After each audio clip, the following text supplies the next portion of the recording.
السلام علیکم۔ یوسف Islamic channel میں آپ سب کو خوش آمدید۔ امید کرتی ہوں آپ سب خیریت سے ہوں گے۔ اللہ تعالیٰ ہم سب مسلمانوں کو اپنے حفظ و امان میں رکھے، آمین۔ دوستو، یہودیوں نے حضرت یوسف علیہ السلام کی قبر کو ڈھونڈنے میں دن رات ایک کر دیا، اور جب یہودیوں نے حضرت یوسف علیہ السلام کی قبر کو ڈھونڈ لیا تو انہوں نے قبر کو کھول کر تحقیق کرنا چاہی۔ جب انہوں نے قبر کھولی تو ایسا کیا ہوا کہ یہودیوں کے ہوش اڑ گئے؟ یہ جاننے سے پہلے اگر آپ نے ہماری ویڈیو کو لائک نہیں کیا تو ہماری ویڈیو کو لائک کریں، شیئر کریں اور سبسکرائب کر کے بیل آئیکن کے بٹن کو پریس کریں۔ شکریہ۔ حضرت یوسف علیہ السلام بنی اسرائیل کے پہلے پیغمبر تھے۔ حضرت یوسف علیہ السلام حضرت یعقوب علیہ السلام کی سب سے آخری بیوی میں سے بڑے بیٹے تھے۔ حضرت یوسف علیہ السلام کا مجایا ایک ہی بھائی تھا اور ان کا نام حضرت بنیامین تھا۔ حضرت یوسف علیہ السلام کے 10 سوتیلے بھائی تھے۔ ان کے سب سے بڑے بھائی کا نام یہودا تھا، جس کی وجہ سے آج بھی یہودی قوم کا نام یہودی ہے۔ حضرت یعقوب علیہ السلام وہ پیغمبر ہیں جن کا لقب بنی اسرائیل ہے۔ حضرت یعقوب علیہ السلام اپنی تمام اولاد کے ساتھ موجودہ فلسطین، جسے اس زمانے میں کنعان کہا جاتا تھا، وہاں رہتے تھے۔ حضرت یعقوب علیہ السلام کے سب سے لاڈلے بیٹے حضرت یوسف علیہ السلام تھے، جس کی وجہ سے ان کے سوتیلے بھائی ان سے حسد کرتے تھے، اور ان کے سوتیلے بھائیوں نے حسد کی وجہ سے ان کو ایک کنویں میں ڈال دیا تھا، جہاں سے ان کو ایک تجارتی قافلے نے بچایا تھا اور ان کو کنویں سے نکال کر مصر میں لے گئے اور وہاں ان کو غلام بنا کر بیچ دیا۔ اور حضرت یوسف علیہ السلام نے بہت مشکلات اور آزمائشوں کا سامنا بھی کیا، اور آخر حضرت یوسف علیہ السلام کو اللہ نے نبوت بھی عطا کر دی۔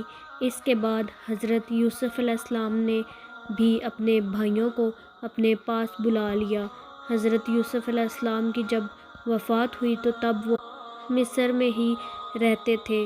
حضرت یوسف علیہ السلام کو سنگ مرمر کے تابوت میں رکھ کر دریائے نیل کے درمیان میں دفن کر دیا گیا تھا۔ وقت گزرتا گیا اور جب بنی اسرائیل کے درمیان یہودیوں کے سب سے بڑے پیغمبر حضرت موسیٰ علیہ السلام مبعوث کیے گئے اور انہیں بنی اسرائیل کو لے کر مصری فرعون کی حکومت سے فرار ہونا چاہت اور سمندر کے کنارے پہنچے تو اس وقت بنی اسرائیل کے لوگوں نے کہا کہ حضرت یوسف علیہ السلام نے ان سے ایک وعدہ لیا تھا، جب کبھی بنی اسرائیل مصر سے فلسطین یعنی کہ کنعان گئے تو ان کے تابوت کو ساتھ لے کر جائیں۔ اس وقت کئی زمانے گزر چکے تھے تو لوگ نہیں جانتے تھے کہ حضرت یوسف علیہ السلام کی قبر کہاں ہے۔ تو لوگوں کو خبر ملی کہ ایک بوڑھی عورت ہے، وہ جانتی ہے کہ حضرت یوسف علیہ السلام کی قبر کہاں ہے۔ اس بوڑھی عورت کو بلایا گیا۔ اس نے حضرت موسیٰ علیہ السلام کے سامنے ایک شرط رکھی کہ اگر اسے جنت میں حضرت موسیٰ علیہ السلام کی ہمسائیگی کا قرب نصیب ہوا اور میرا یہ وعدہ پورا کیا تب ہی میں بتاؤں گی، اور اللہ رب العزت کی طرف سے اس کی شرط کو قبول کر لیا گیا اور حضرت یوسف علیہ السلام کا تابوت حاصل کر لیا گیا اور اسے لے کر حضرت موسیٰ علیہ السلام کنعان آئے۔ اور اس کے بعد تاریخ میں اس چیز کا ذکر نہیں ملتا کہ اس وقت کو تابوت کو کہاں دفن کیا گیا تھا۔ موجودہ دور کی طرف ہم اگر آئیں تو فلسطین میں ایک شہر ہے جس کا نام نابلس ہے۔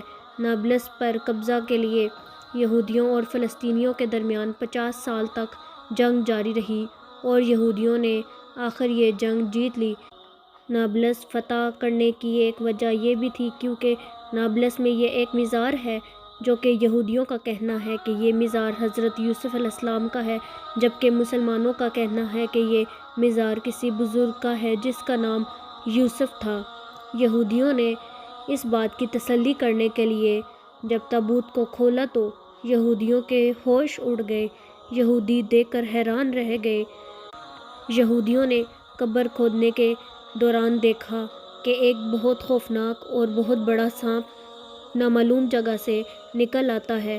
یہودیوں نے بہت کوشش کی اس کو مارنے کی، لیکن وہ نہیں مرا، بلکہ وہ پھر کسی نامعلوم جگہ سے نکل آتا، اور آخر تھک کر یہودیوں نے اس بات کو وہیں دفن کر دیا اور آئندہ کبھی تابوت کھول کر نہ دیکھنے کی کوشش کی۔